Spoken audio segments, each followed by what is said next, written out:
O Evangelho segundo o Espiritismo, capítulo 15. Fora da caridade não há salvação.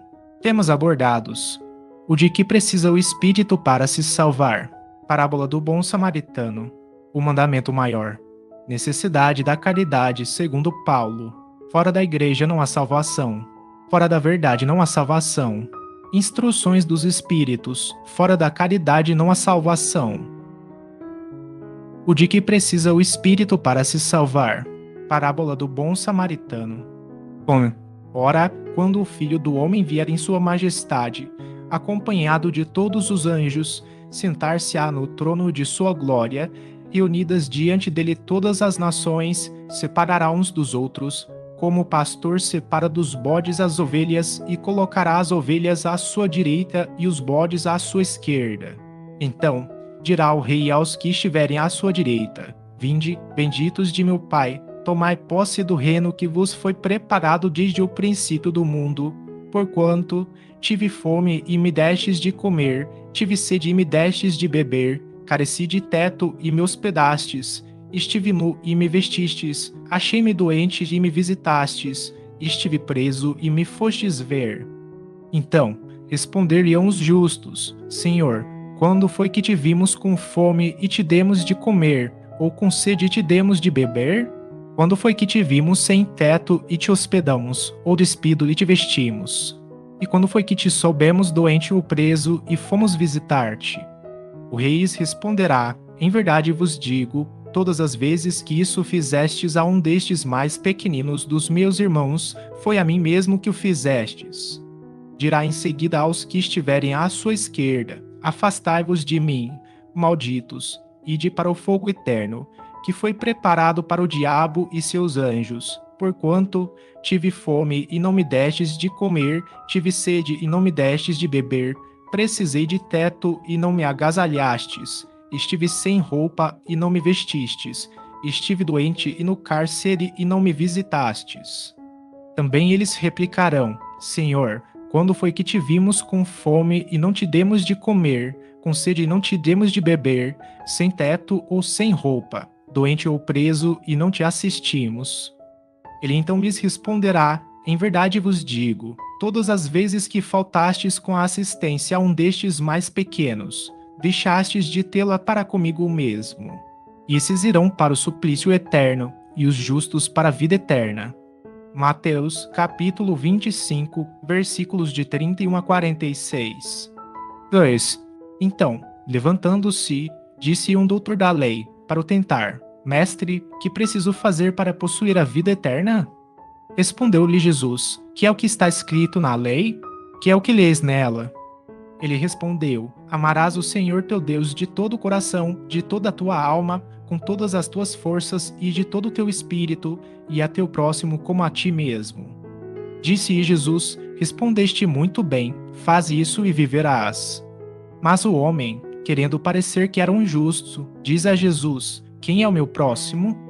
Jesus, tomando a palavra, e diz: Um homem que descia de Jerusalém para Jericó caiu em poder de ladrões, que o despojaram, cobriram de ferimentos e se foram, deixando-o semi-morto. Aconteceu em seguida que um sacerdote, descendo pelo mesmo caminho, o viu e passou adiante. Um levita, que também veio àquele lugar, tendo observado, passou igualmente adiante. Mas um samaritano que viajava, chegando ao lugar onde jazia aquele homem e tendo-o visto, foi tocado de compaixão. Aproximou-se dele, deitou-lhe óleo e vinho nas feridas e as pensou. Depois, pondo no seu cavalo, levou-o a uma hospedaria e cuidou dele. No dia seguinte, tirou 2 denários e os deu ao hospedeiro, dizendo: Trata muito bem deste homem e tudo o que despenderes a mais, eu te pagarei quando regressar. Qual desses 3 te parece ter sido o próximo daquele que caíra em poder dos ladrões? O doutor respondeu: Aquele que usou de misericórdia para com ele. Então, vai, diz Jesus, e faz o mesmo. Lucas, capítulo 10, versículos de 25 a 37. 3. Toda a moral de Jesus se resume na caridade e na humildade, isto é, nas 2 virtudes contrárias ao egoísmo e ao orgulho. Em todos os seus ensinos, Ele aponta essas duas virtudes como as que conduzem à eterna felicidade. Bem-aventurados, disse, os pobres de espírito, isto é, os humildes, porque deles é o reino dos céus. Bem-aventurados os que têm puro coração, bem-aventurados os que são brandos e pacíficos, bem-aventurados os que são misericordiosos. Amai o vosso próximo como a vós mesmos. Fazei aos outros o que quereris vos fizessem, amai os vossos inimigos, perdoai as ofensas, se quiserdes ser perdoados, praticai o bem sem ostentação, julgai-vos a vós mesmos, antes de julgardes os outros. Humildade e caridade, isso que não cessa de recomendar e o de que dá ele próprio, o exemplo. Orgulho e egoísmo, isso que não se cansa de combater. E não se limita a recomendar a caridade, põe-na claramente e em termos explícitos como condição absoluta da felicidade futura. No quadro que traçou do juízo final, deve-se, como em muitas outras coisas, separar o que é apenas figura, alegoria. Há homens como os a quem falava, ainda incapazes de compreender as questões puramente espirituais, tinha ele de apresentar imagens materiais chocantes e próprias a impressionar. Para melhor aprenderem o que dizia, tinha mesmo de não se afastar muito das ideias correntes, quanto à forma, reservando sempre ao porvir a verdadeira interpretação de suas palavras e dos pontos sobre os quais não podia explicar-se claramente. Ao lado da parte acessória ou figurada do quadro, há uma ideia dominante, a da felicidade reservada ao justo e da infelicidade que espera o mal. Naquele julgamento supremo, quais os considerandos da sentença? Sobre que se baseia o libelo? Pergunta, porventura, o juiz se o inquirido preencheu tal ou qual formalidade, se observou mais ou menos tal ou qual prática exterior? Não, inquire tão somente de uma coisa, se a caridade foi praticada, e se pronuncia assim, passai à direita, vós que assististes os vossos irmãos, passai à esquerda, vós que fostes duros para com eles. Informa-se, por acaso, da ortodoxia da fé? Faz qualquer distinção entre o que crê de um modo e o que crê de outro. Não, pois Jesus coloca o samaritano, considerado herético, mas que pratica o amor do próximo acima do ortodoxo que falta com a caridade.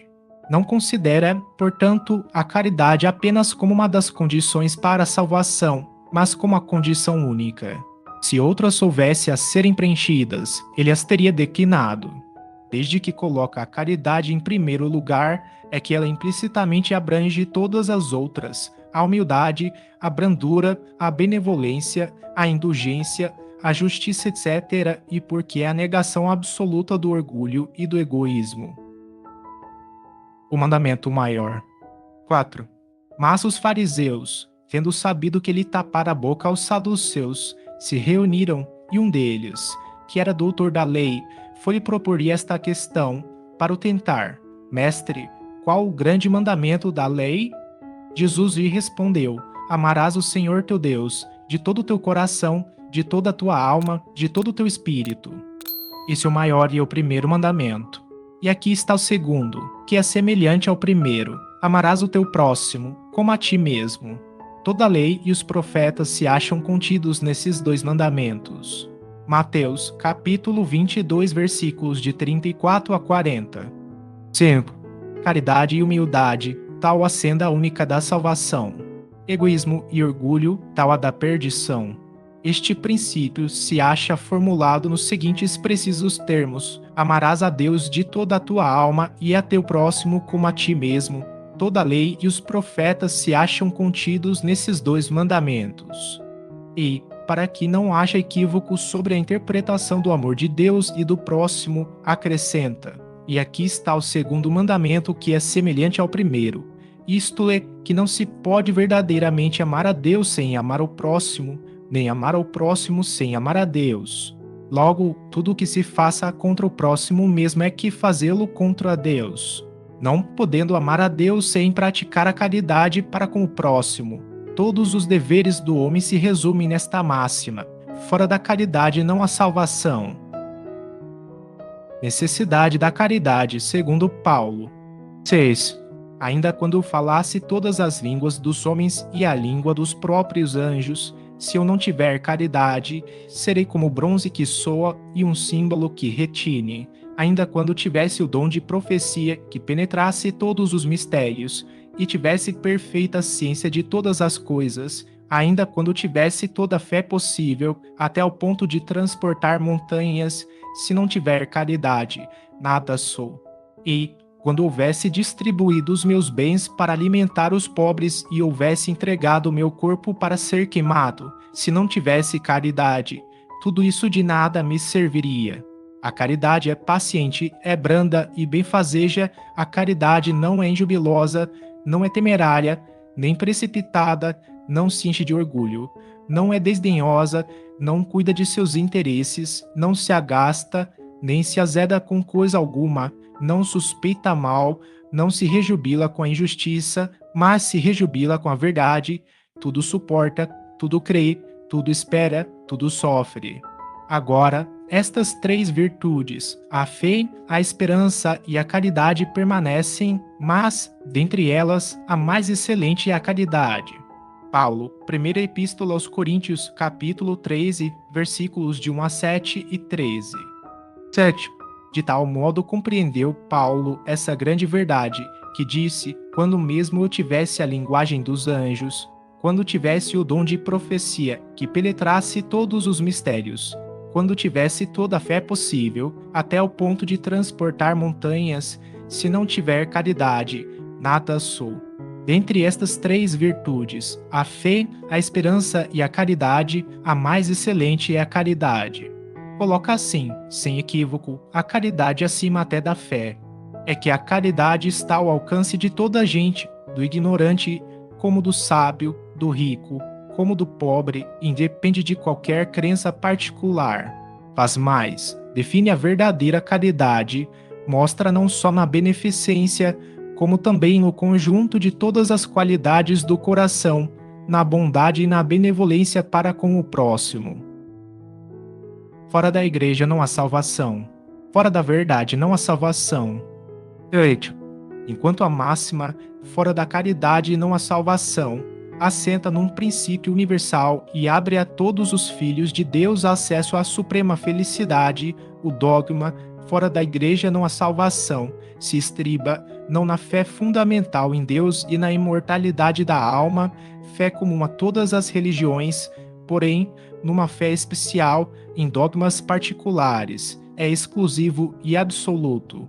Longe de unir os filhos de Deus, separa-os. Em vez de incitá-los ao amor de seus irmãos, alimenta e sanciona a irritação entre sectários dos diferentes cultos que reciprocamente se consideram malditos na eternidade, embora sejam parentes e amigos esses sectários. Desprezando a grande lei de igualdade perante o túmulo, ele os afasta uns dos outros, até no campo do repouso. A máxima, fora da caridade não há salvação, consagra o princípio da igualdade perante Deus e da liberdade de consciência. Tendo-a por norma, todos os homens são irmãos e, qualquer que seja a maneira por que adorem o Criador, eles se estendem as mãos e oram uns pelos outros.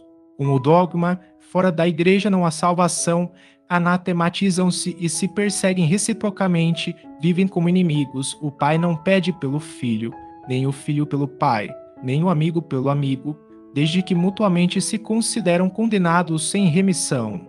Égodo, pois, um dogma essencialmente contrário aos ensinamentos do Cristo e à lei evangélica. 9. Fora da verdade não há salvação equivaleria ao fora da igreja não há salvação e seria igualmente exclusivo, porquanto nenhuma seita existe que não pretenda ter o privilégio da verdade. Que homem se pode vangloriar de a possuir integral quando o âmbito dos conhecimentos incessantemente se alarga e todos os dias se retificam as ideias? A verdade absoluta é patrimônio unicamente de espíritos da categoria mais elevada e a humanidade terrena não poderia pretender possuí-la porque não lhe é dado saber tudo. Ela somente pode aspirar a uma verdade relativa e proporcionada ao seu adiantamento. Se Deus houvera feito da posse da verdade absoluta a condição expressa da felicidade futura, teria proferido uma sentença de proscrição geral, ao passo que a caridade, mesmo na sua mais ampla acepção, podem todos praticá-la. O espiritismo, de acordo com o Evangelho, admitindo a salvação para todos, independente de qualquer crença, contanto que a lei de Deus seja observada, não diz, fora do Espiritismo não há salvação, e, como não pretende ensinar ainda toda a verdade, também não diz, fora da verdade não há salvação, pois que esta máxima separaria em lugar de unir e perpetuaria os antagonismos. Instruções dos Espíritos, fora da caridade não há salvação. Meus filhos, na máxima, fora da caridade não há salvação estão encerrados os destinos dos homens, na terra e no céu, na terra, porque à sombra desse estandarte eles viverão em paz, no céu, porque os que a houverem praticado acharão graças diante do Senhor.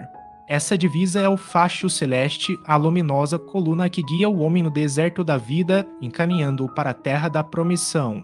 Ela brilha no céu como auréola santa na fronte dos eleitos e, na terra, se acha gravada no coração daqueles a quem Jesus dirá: passai à direita, benditos de meu Pai.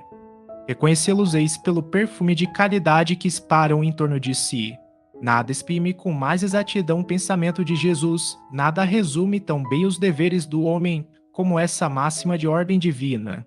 Não poderia o Espiritismo provar melhor a sua origem do que apresentando-a como regra, por isso que é um reflexo do mais puro cristianismo. Levando-a por guia, nunca o homem se transviará. Dedicai-vos, assim, meus amigos, a perscrutar o sentido profundo e as consequências, a descobrir e, por vós mesmos, todas as aplicações. Submetei todas as vossas ações ao governo da caridade e a consciência vos responderá. Não só ela evitará que pratiqueis o mal, como também fará que pratiqueis o bem, porquanto uma virtude negativa não basta, é necessária uma virtude ativa. Para fazer-se o bem, mister sempre se torna a ação da vontade. Para se não praticar o mal, basta as mais das vezes a inércia e a despreocupação. Meus amigos, agradecei a Deus o haver permitido que pudesseis gozar a luz do Espiritismo. Não é que somente os que a possuem hajam de ser salvos, é que, ajudando-vos a compreender os ensinos do Cristo, ela vos faz melhores cristãos. Esforçai-vos, pois, para que os vossos irmãos, observando-vos, sejam induzidos a reconhecer que verdadeiro espírita e verdadeiro cristão são a só e a mesma coisa, dado que todos quantos praticam a caridade são discípulos de Jesus, sem embargo da seita a que pertençam. Paulo, o Apóstolo, Paris, 1860.